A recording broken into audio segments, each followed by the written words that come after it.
Arunachalam packing.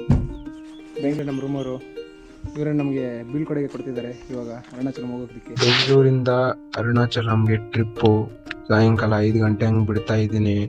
ನೋಡೋಣ ಏನಾಗುತ್ತೆ. ಅದು ಬೇರೆ ಇವತ್ತು ರಾತ್ರಿ ಅಮಾವಾಸ್ಯೆ ಅಂತೆ. ನೈಟು ಇಲ್ಲಿ 5 ಗಂಟೆಗೆ ಬಿಟ್ರೆ ಅಲ್ಲಿ 9-10 ಗಂಟೆ ಹಂಗೆ ರೀಚ್ ಆಗ್ತೀನಿ. ನೋಡೋಣ ಏನಾಗುತ್ತೆ ಅಂತ. ಈ ರಾತ್ರಿ ಈ ಟ್ರಿಪ್ಪಲ್ಲಿ ಏನೇನು ಚಾಲೆಂಜಸ್ ಫೇಸ್ ಮಾಡ್ತೀನಿ. ಮತ್ತು ಒಬ್ಬನೇ ಇಲ್ಲಿಂದ ಹೋಗ್ತಾ ಇದ್ದೀನಿ. ಏನೂ ಪ್ಲ್ಯಾನ್ ಇಲ್ಲ, ಪ್ರೀ ಪ್ಲ್ಯಾನು ಏನೂ ಹಾಕ್ಕೊಂಡೇ ಇಲ್ಲ. ಜಸ್ಟು ಬೈಕ್ ಪೆಟ್ರೋಲ್ ಹಾಕ್ಕೊಂಡು ಹೋಗ್ತಾ ಇರೋದೆ. ಇದು ಆ್ಯಕ್ಚುಲಿ 2 ಸಾರಿ ಪ್ಲ್ಯಾನ್ ಹಾಕ್ಕೊಂಡು ಕ್ಯಾನ್ಸಲ್ ಆಯಿತು. ಅದಕ್ಕೋಸ್ಕರ ಈ ಸಾರಿ ಪ್ಲ್ಯಾನೇ ಹಾಕ್ಬಾರ್ದಪ್ಪ, ಡೈರೆಕ್ಟಾಗಿ ಹೋಗ್ಬಿಡ್ಬೇಕು. ಸುಮ್ಮನೆ 2 ಸಾರಿ ಏನಂತ ಸುಮ್ಮನೆ ಅರ್ಧ ದಾರಿಗೆ ಹೋಗೋದು ವಾಪಸ್ ಬರೋದು. ಒಂದ್ಸರಿ ಮೆಜೆಸ್ಟಿಕ್ಕೆಲ್ಲ ಹೋಗಿ ವಾಪಸ್ ಬಂದಿದ್ದೀನಿ. ಇವೆಲ್ಲ ಆಗಬಾರ್ದೇ ಕೆಲಸಗಳಂತೇಳಿ ಸರಿ ಡೈರೆಕ್ಟಾಗಿ ಬೈಕ್ ಪೆಟ್ರೋಲ್ ಹಾಕ್ಸ್ಕೊಂಡು ಹೋಗ್ತಾ ಇದ್ದೀನಿ. ನೋಡೋಣ ಏನು ಆಗ್ಬಿಡುತ್ತೆ ಅಂತ. ಜಾಸ್ತಿ ಮಾತಾಡಿದ್ರೆ ನನಗೆ ತಮಿಳೇ ನೆಟ್ಟಿಗೆ ಬರಲ್ಲ, ಆದರೂ ಹೋಗ್ತಾ ಇದ್ದೀನಿ. ನೋಡೋಣ ಏನಾಗ್ಬಿಡುತ್ತೆ. ಮಧ್ಯದಲ್ಲಿ ಅಕಸ್ಮಾತ್ ಹೋಗ್ತಾ ಮಧ್ಯದಲ್ಲಿ ನಿಂತೋಗ್ಬಿಟ್ರೆ ಅರ್ಧ ರಾತ್ರಿ ಆ ರೂಟ್ಗಳು ಕೂಡ ಗೊತ್ತಿಲ್ಲ. ಡೈರೆಕ್ಟ್ ಆಗೋದು ಫಸ್ಟ್ ಟೈಮ್ ಹೋಗ್ತಾ ಇದ್ದೀನಿ. ಇನ್ನೇನು ಹತ್ತತ್ರ ಬಂದ್ಬಿಟ್ವಿ. ನಾನು ಇಷ್ಟು ಬೇಗ ಬಂದ್ಬಿಡ್ತೀನಿ.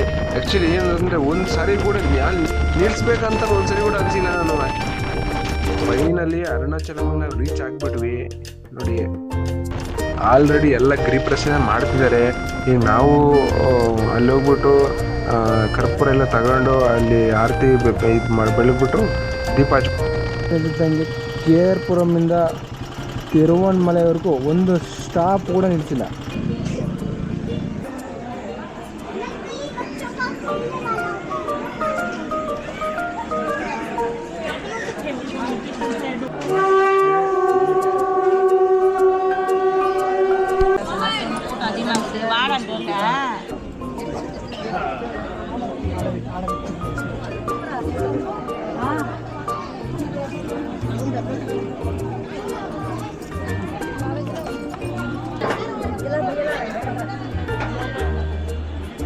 ಈಗ ಗಿರಿಪ್ರದಕ್ಷಿಣೆ ಸ್ಟಾರ್ಟ್ ಆಗಿದೆ. ಗಿರಿಪ್ರದಕ್ಷಿಣೆ ಮುಗಿಸ್ಕೊಂಡು ಈಗೆಲ್ಲ ನನಗೆ ದೇವ್ರುಗಳು ಜಾಸ್ತಿ ಹೆಸರುಗಳು ಅವು ಇವೇನು ಗೊತ್ತಿಲ್ಲ.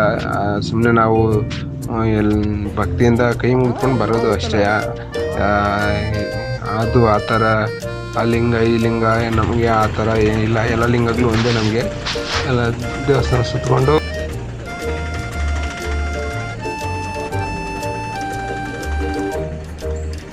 ಇದರಲ್ಲಿ ನನ್ನ ಚಾಲೆಂಜಿಂಗ್ ಏನಂತಂದರೆ 14 ಕಿಲೋಮೀಟ್ರ್ ಗಿರಿ ಪ್ರದರ್ಶನ ಇದ್ರೂ ಒಂದು ಹತ್ರ ಕೂಡ ಕುತ್ಕೊಂಡಿಲ್ಲ. ನಾನು ಗಿರಿ ಪ್ರದರ್ಶನ ಮಾಡಿದ್ದೀನಿ. ಆ್ಯಕ್ಚುಲಿ ಪ್ರೀವಿಯಸ್ ನನ್ನ ಫ್ರೆಂಡ್ಸ್ ಜೊತೆ ಬಂದಾಗ 7 ಸರಿ 8 ಸರಿ 10 ಸರಿ ಎಬೋ ಜಾಸ್ತಿ ಕೂತಿದ್ದೀನಿ.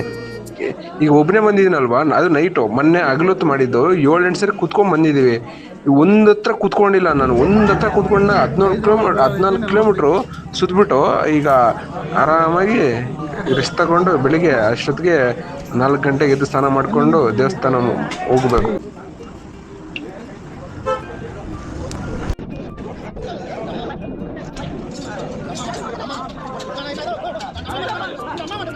ಅಲ್ಲ ದೇವಸ್ಥಾನದಲ್ಲಿ ಬಂದ್ರು ನಿಧಾನಕ್ಕೆ ಒಬ್ಬರಾದ್ಮೇಲೆ ಹೋದ್ರೆ ಏನಾಗುತ್ತೆ. ಈ ಥರ ಯಾಕೆ ಎಷ್ಟೆಲ್ಲ ಕಿರ್ಚಾಡ್ತಿದ್ದಾರೆ ನೋಡಿ. ಇವೆಲ್ಲ ಒಳ್ಳೆ ವರ್ತನೆಗಳಲ್ಲ, ಆದ್ರೂ ನಮ್ಮ ಜನ ಕೇಳಲ್ಲ.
KR ಪುರಮಲ್ಲಿ 5 ಗಂಟೆಗೆ ಬಿಟ್ರೆ ರಾತ್ರಿ ಗಿರಿಪ್ರದಕ್ಷಿಣೆ ಮುಗಿಸಿ ಬೆಳಿಗ್ಗೆ 9 ಗಂಟೆಗೆ ಇದು ಮುಗೀತು, ನನ್ನ ದರ್ಶನ ಮುಗೀತು. ಈಗ ಇದನ್ನ 9 ಗಂಟೆಗೆ ಬಿಟ್ಟರೆ ನಾನೀಗ ಹೋಗ್ಬಿಡ, ನನಗೆ ಸುಮ್ಮನೆ ಇಲ್ಲೇ ಇದ್ಬಿಟ್ಟು ಇಲ್ಲಿ ಅನ್ಕೊಂಡು ಈಗ ರಾತ್ರಿ ಗಿರಿಪ್ರದಕ್ಷಿಣೆ ಮಾಡಿ ತುಂಬ ಕಾಲೆಲ್ಲ ತುಂಬ ನೋವ್ತಾ ಇದೆ.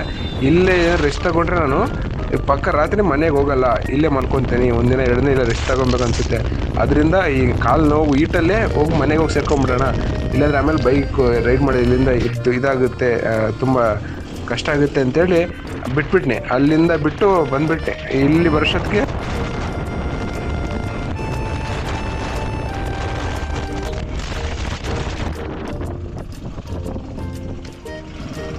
ಹೇಳ್ತಾ ಈ ನನ್ನ 2 ಮಾತನ್ನ ಮುಗಿಸ್ತಾ ಇದ್ದೆ. ಧನ್ಯವಾದಗಳು. Thank you, boys. Thank you.